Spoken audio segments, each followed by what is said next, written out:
Concern about recent violence and instability there is shared across the political spectrum.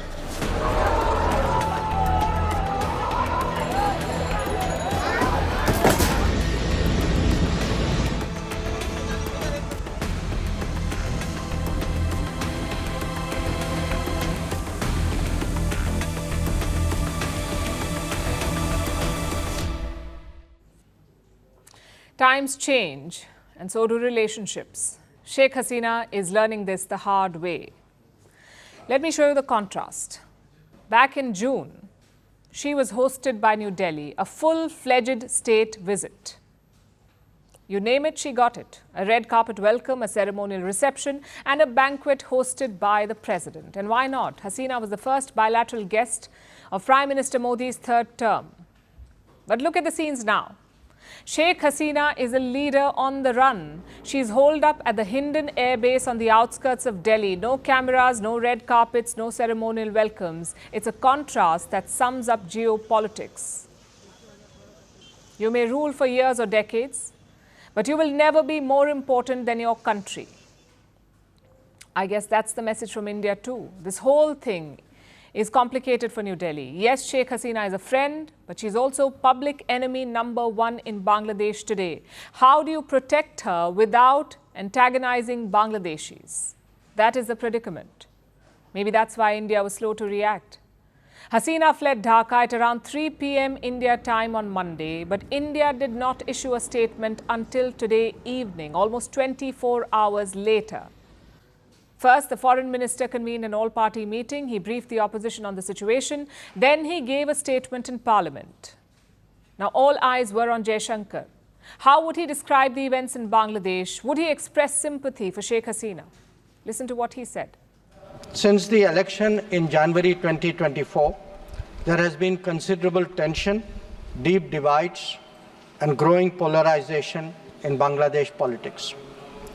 This underlying foundation aggravated a student agitation that started in June this year.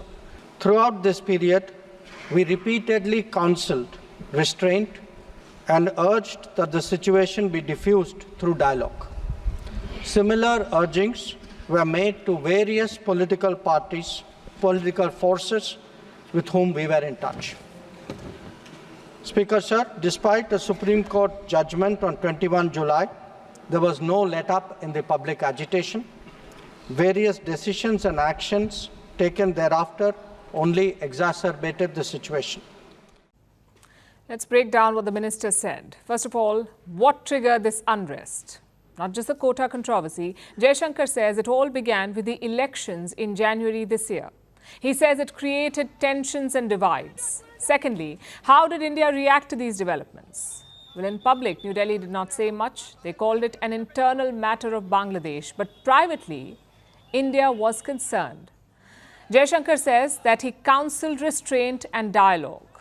Not just with Sheikh Hasina, he hinted that India was talking to other political groups as well. Which brings us to the final question. How did India handle those hours leading up to Hasina's escape? Listen to the minister again. On 5th August, demonstrators converged in Dhaka despite the curfew. Our understanding is that after a meeting with leaders of the security establishment, Prime Minister Sheikh Hasina apparently decided to resign. At very short notice, she requested approval to come for the moment to India. We simultaneously received a request for flight clearance from the Bangladesh authorities. She arrived yesterday evening in Delhi. It sounds like India was caught by surprise. Perhaps New Delhi expected Hasina to survive this. Or maybe they underestimated the protests. Either way, Hasina fled. She is still at a safe house at the Hindon air base. But for how much longer? Hasina is seeking political asylum in the UK. India will be hoping that she gets it soon. If not, her stay here will have to be extended. What about other options? Well, Sheikh Hasina does have a US visa, but reports say that Washington has now cancelled it. I know it sounds unfair, but this is the harsh reality of geopolitics. Ousted leaders are political kryptonite. No one wants to touch them. Of course, the UK is an exception. They have a history of hosting toppled presidents and exiled spies. And if the UK also rejects her, what happens then? Then Dubai is reportedly another option. But let's come back to India for the moment. How is New Delhi bracing for the churn in Dhaka? Well, Jaishankar highlighted a couple of issues. One, treatment of minorities. He flagged the attacks on Hindu houses and temples. That is one concern. Two, the Indian community in Bangladesh. Around 19,000 citizens of India live in Bangladesh. Close to 9,000 of them are students. So their safety is top priority. And finally, issue number three, the border.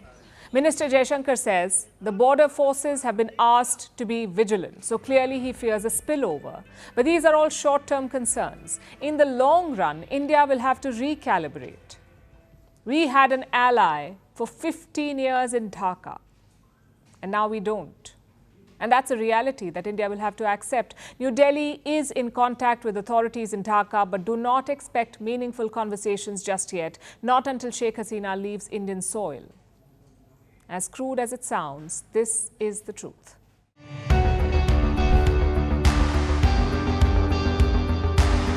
Across continents, one powerful news source. Bringing you diverse perspectives on the issues that matter.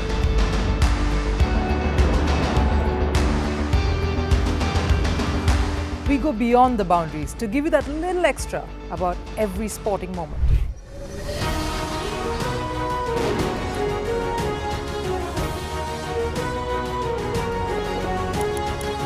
So thank you for making Firstpost 5 million strong. We're counting on your support, and you can trust us to bring you the news unfiltered and unvarnished.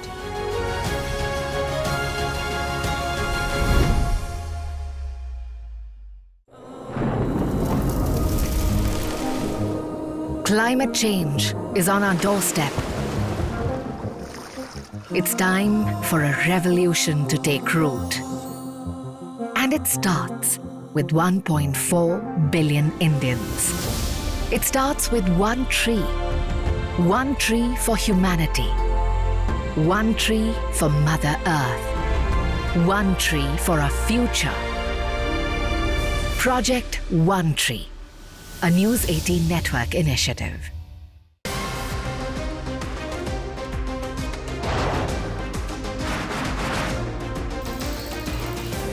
On the show today, the T20 World Cup Bangladesh has moved across to the West Indies. What can we expect?